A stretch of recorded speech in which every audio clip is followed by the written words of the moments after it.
La parole est à Monsieur Joël Giraud, rapporteur pour avis de la Commission des affaires économiques pour le commerce extérieur. Merci Monsieur le Président, Messieurs les ministres, Monsieur le Président de la Commission des affaires économiques, Mesdames, Messieurs les rapporteurs. Au début du quinquennat, l'objectif fixé en matière de commerce extérieur par le Premier ministre était extrêmement ambitieux.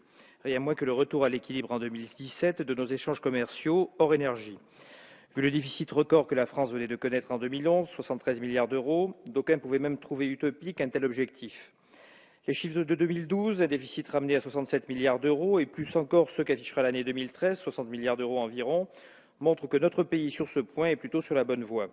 Il faudrait toutefois que l'amélioration s'amplifie nettement pour que l'objectif puisse être atteint, car notre commerce extérieur n'est pas redevenu subitement florissant, son déficit demeure très important et ses défauts majeurs perdurent, notamment le faible nombre d'entreprises exportatrices et l'extrême concentration des exportations en volume sur les plus grandes d'entre elles. Reconnaissons tout de même que l'enrayement de notre déclin en la matière est le fruit d'une adaptation volontariste et concertée de notre système de soutien au commerce extérieur. Elle s'est poursuivie en 2013, rôle de pilote dévolu aux régions, réajustement des missions du BIFrance, l'opérateur plus particulièrement chargé de l'aide à l'exportation, notamment en fonction du volet international de la Banque publique d'investissement, évaluation plus qualitative que quantitative de l'efficacité des activités de l'opérateur. Pour ma part, je considère qu'il est souhaitable que BIFrance privilégie le ciblage et la personnalisation plutôt que le saupoudrage des aides en direction de trop d'entreprises. La réflexion doit porter sur la manière de mettre le maximum de moyens là où les opportunités sont les plus fortes. Cette rénovation du système d'aide pourrait connaître une nouvelle étape importante en 2014 si la fusion entre BIFrance et l'Agence française pour les investissements internationaux est concrétisée.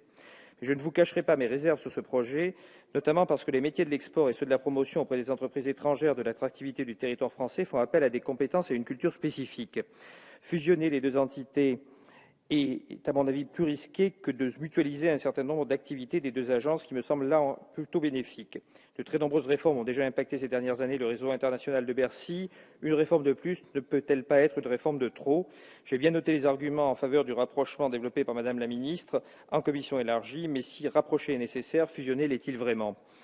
Or, adopter la bonne stratégie est d'autant plus nécessaire que les crédits prévus pour 2014 sont plus encore que l'an dernier soumis à la rigueur de la situation que notre économie impose.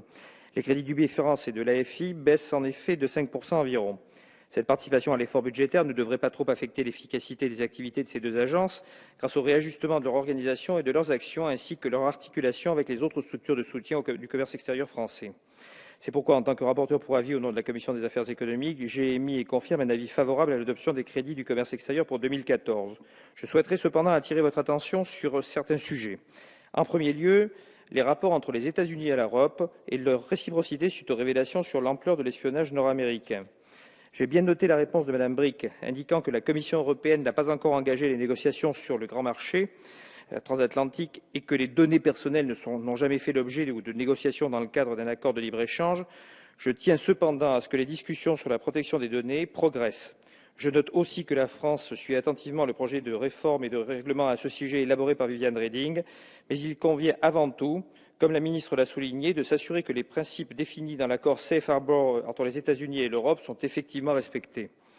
Pour en rester à la politique communautaire si controversée qu'elle alimente une certaine défiance vis-à-vis de l'Europe de la part d'une partie des peuples européens, je ne peux pas partager le point de vue sur le niveau de l'euro qui serait trop élevé pour la compétitivité de notre industrie et de ceux qui souhaiteraient qu'une véritable politique monétaire soit menée.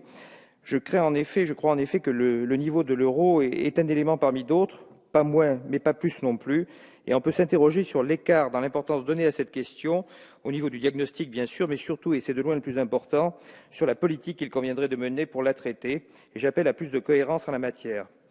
Enfin, j'ai été très heureux que, lors de son audition par les 3 rapporteurs de l'Assemblée nationale, puis par la commission élargie, la ministre ait manifesté un vif intérêt au sujet des coopérations décentralisées. Celles-ci constituent en effet des structures originales d'aide à l'exportation. Je note aussi avec plaisir que leur développement est encouragé par le gouvernement, mais il faut, et je conclurai d'ailleurs sur ce point, noter que bien plus que sur UbiFrance, les coopérations décentralisées prennent appui sur le réseau de correspondants de la diplomatie économique. Leur nombre se réduisant comme peau de chagrin, je souhaite que le gouvernement s'engage sur un moratoire sur la baisse de leurs effectifs. Je vous en remercie. Merci, mon cher collègue.